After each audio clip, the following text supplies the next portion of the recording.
Good morning students.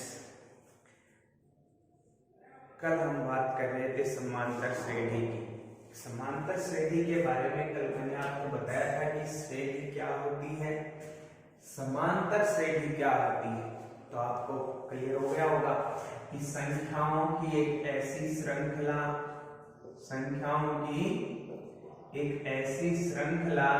जिसके कर्मागत पदों का अंतर समान हो।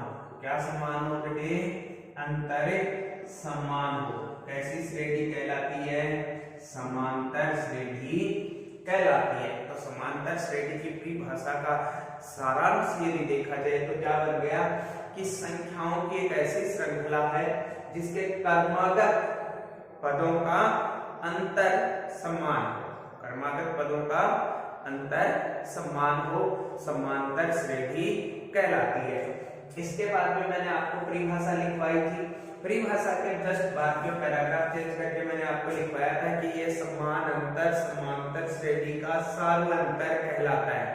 यदि नहीं लिखवाया था तो अब लिख लो। परिभाषा के जस्ट नीचे लिखो कि समांतर श्रेणी का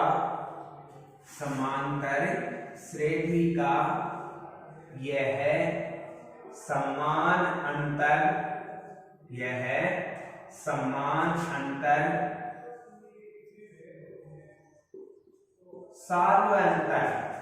सार्वअंतर ब्रैकेट में लिख देना कॉमन डिफरेंस। क्या लिख देना?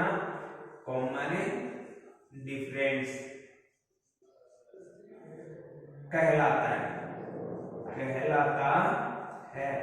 ये जो समान अंतर जो है कर्मागत पदों में जो समान अंतर है वो समांतर श्रेणी का सार्वअंतर कहलाता है। इसके बाद में नीचे एक दो एग्जाम्पल लिखो ताकि एग्जाम्पल देखने के बाद में आपको समांतर श्रेणी की परिभाषा याद नहीं करनी पड़े। वैसे भी आपको परिभाषा याद नहीं करनी पड़ेगी क्योंकि मैंने कहा था समांतर का जो समद्वि विच्छेद होता है वो क्या बताया था बेटे? समान प्लस अंतर या सम प्लस अंतर। क्या बताया? सम प्लस अंतर। सम का शाब्दिक अर्थ क्या होता है?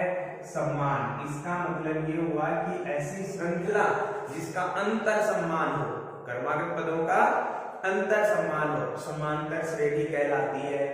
इसके अलावा आप इसमें कुछ एग्जाम्पल लिख लोगे जिनकी सहायता से आपको ये याद रहेगा। जैसे आप इसमें लिखो एग्जाम्पल नंबर फर्स्ट, सिंपल लिखो 2 3 5 3 8 3 11 डॉट। फिर लिखो एग्जाम्पल नंबर 2। जैसे आपने लिख दिया 5 10 15 20 डॉट। तीसरा एग्जाम्पल आपने लिख लिया 60 55 50 45 डॉट होते हैं। तो कुछ एग्जाम्पल लिख दो जिनकी सहायता से आप उन एग्जाम्पल को फिर कॉपी में लिखना है बेटे। ये समांतर श्रेणी की परिभाषा लिखनी है, फिर सार्वअंतर क्या होता है वो लिखना है, फिर कुछ एग्जाम्पल आपको वहीं लिख देने हैं ताकि हम फिर कभी उसको देखें तो समांतर श्रेणी क्या होती है उसकी डेफिनेशन वहीं से क्लियर हो जाए। ये हो गया। अब देखो इसके बाद में कुछ बातें आपको फिर कॉपी में नहीं लिखनी है, सिर्फ समझने के लिए बता रहा हूं। देखो क्या कि समांतर श्रेणी में ये जो संख्याएं होती हैं इनको समांतर श्रेणी के पद कहते हैं। क्या कहते हैं? पद कहते हैं। इनको इंग्लिश में बेटे टर्म बोला जाता है।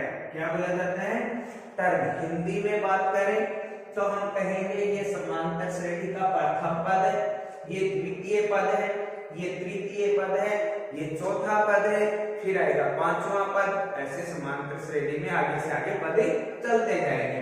इंग्लिश में बोले तो ये first term of AP, second term, third term, fourth term. Term का मतलब पद होता है।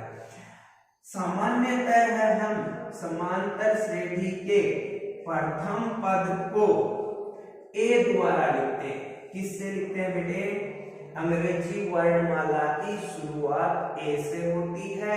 समांतर श्रेणी की शुरुआत जिस संख्या से होगी उसी संख्या को हम a कहेंगे कि ये श्रेणी का प्रथम पद a है।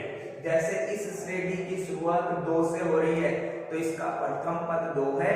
इस श्रेणी की शुरुआत 5 से हो रही है तो इसका प्रथम पद 5 है। इसकी शुरुआत 60 से हो रही है तो इस श्रेणी का प्रथम पद 60 है। तो प्रथम पद को किससे लिखा करेंगे? a से लिखा करेंगे। शेष जो पद रहेंगे उनको हम ऐसे लिखते हैं a2, a3, a4, a5, ऐसे आगे चलता जाता है। a2 का मतलब होता है बेटे AP का दूसरा पद, a3 का मतलब हो गया AP का तीसरा पद, a4 का मतलब हो गया AP का चौथा पद, a5 का मतलब हो गया AP का पांचवा पद। तो ये तो हो गई AP के पदों को लिखने की बातें कि इस प्रकार से रिप्रेजेंट करते हैं। एक आपने लिखा कि ये जो समान अंतर होता है वो AP का सार्वत्रिक अंतर कहलाता है। अंतर को इंग्लिश में डिफरेंस बोलते हैं। तो ध्यान में रखना, सार्वत्रिक अंतर को हमेशा D से लिखा जाता है। सार्वत्रिक अंतर को किससे रिप्रेजेंट करते हैं, किससे डिनोट करते हैं? D से करते हैं। क्यों? क्योंकि अंतर को अंग्रेजी में डिफरेंस कहा जाता है, इसलिए डिफरेंस का फर्स्ट डिजिट जो होता है वो D होता है। अर्थात समांतर श्रेणी का जो सार्वत्रिक अंतर होता है उसको हम किसके द्वारा लिखते हैं? D के द्वारा लिखते हैं। जैसे हम बात करें इस श्रेणी की कि इस श्रेणी का सार्वत्रिक अंतर कितना है, तो ध्यान से देखो, इनमें आपको पता चलेगा कि प्रत्येक पद में 3 जोड़ने पर अगला पद आ रहा है। इसका मतलब इस श्रेणी का बेटे सार्वत्रिक अंतर 3 है। सार्वत्रिक अंतर कितना है? 3। इस श्रेणी में देखो 5 जोड़ने पर नेक्स्ट पद आ रहा है। कितना जोड़ने पर आ रहा है बेटे? 5। देखो 5 में 5 जोड़ोगे तो 10, 10 में फिर 5 ऐड करो 15, 15 में फिर 5 जोड़ दो 20। इसी प्रकार इस श्रेणी का सार्वत्रिक अंतर हो गया बेटे 5। कितना हो गया? 5। यहां देखो, आप यहां कितना जोड़ोगे कि 55 आए। 60 में क्या जोड़े कि क्या आए? 55 आए। तो बेटे 60 में -5 को जोड़ो। किसको जोड़ो? -5 को। -5 को जोड़ने का मतलब हो गया 60 से 5 कम हो गया। क्यों? क्योंकि ये नेगेटिव इसको क्या कर देगा? पॉजिटिव को नेगेटिव कर देगा। और 60 में से 5 घटाने पर कितना आता है? 55 आता है। इसलिए देखो यहां -5 जोड़ा, फिर -5, फिर -5, अर्थात इस श्रेणी के प्रत्येक पद में -5 जोड़ने पर आगे का पद आता है। इसलिए इस श्रेणी का सार्वत्रिक अंतर हो गया -5। क्या हो गया? -5। एक चीज और देखो, किसी भी श्रेणी का सार्वत्रिक अंतर जब आपको ज्ञात करना हो, सार्वत्रिक अंतर ज्ञात करना हो तो कैसे करें? देखो कोई भी AP दे रखी है तो आप उसके दूसरे पद में से पहले पद को घटाओ, जो भी मान आएगा वो उसका सार्वत्रिक अंतर कहलाएगा। जैसे सामान्यतः हम बात करें, 2 बच्चों के गणित के टेस्ट में जो नंबर आए वो है 1 के 8, 1 के 5। एक बच्चे के 8 नंबर आए, 1 के 5 आए।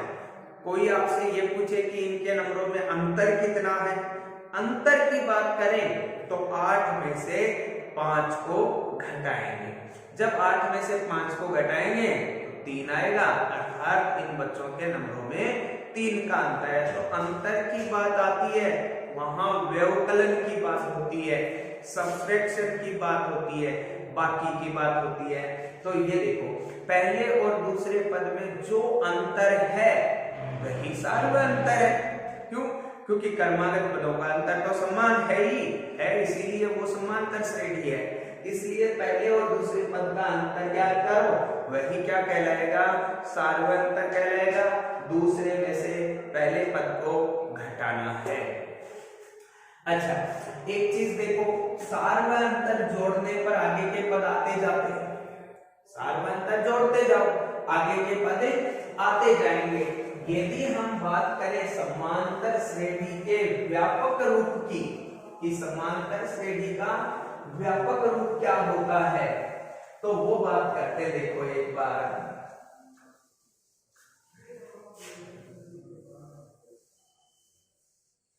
वो एग्जाम्पल लिखने के बाद में आपको समांतर श्रेणी का व्यापक रूप एक कॉपी में लिखना है। समांतर श्रेणी का व्यापक रूप, general form of AP, general form of arithmetic progression. कहीं ये कंफ्यूज मत होना फेर में क्या लिखे क्या नहीं लिखे, एकदम स्पष्ट बता रहा हूं। समांतर श्रेणी की परिभाषा लिखना, सार्वंतर क्या होता है वो लिखना, 3 उदाहरण लिखना, फिर समांतर श्रेणी का व्यापक रूप लिखना। बीच में जो हमने बातें की थी, प्रथम पद को ए से लिखते हैं, बाकी पदों को A2, A3, A4, A5 से लिखते हैं। सार्वंतर कैसे ज्ञात करते हैं वो सिर्फ बेटे समझने के लिए था।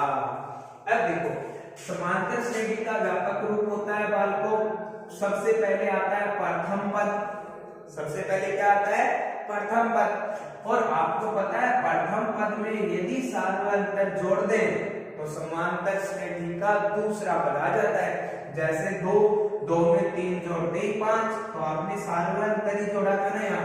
5 में 3 जोड़ते ही 8, मतलब पुनः सार्वंतर जोड़ा तो सार्वंतर जुड़ता जाता है। यहाँ प्रथम पद में डी जोड़ दिया, दूसरा पद आया।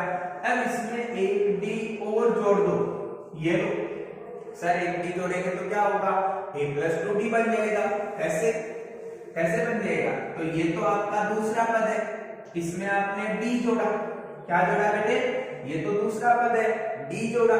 डी में डी जुड़ गया और डी में डी जुड़ेगा तो क्या बनेगा? 2d, तो a+2d। अब a+2d में फिर d जोड़ दो, क्या बनेगा? a+3d। क्या बनेगा? a+3d। इसी प्रकार बेटे इसमें d जोड़ते जाएंगे तो इस प्रकार आगे के पद आते जाएंगे।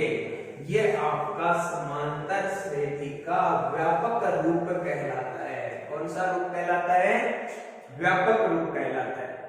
कई बार एकदम सिंपल सा उदाहरण होता है, कहता है बताओ ये समांतर श्रेणी है या नहीं है। जैसे 2 + √2, 2 + 2√2, 2 + 3√2, 2 + 4√2, ऐसा उदाहरण देता है और कहता है बताओ ये एपी है या नहीं है। एपी है या नहीं है, तो इसमें बेटे कोई भी जांच करने की जरूरत नहीं है, दोनों की तुलना करो। इसमें देखो प्रथम पद प्रत्येक पद में जुड़ता है, इसमें प्रथम पद 2 है, प्रत्येक पद में जोड़ा जा रहा है।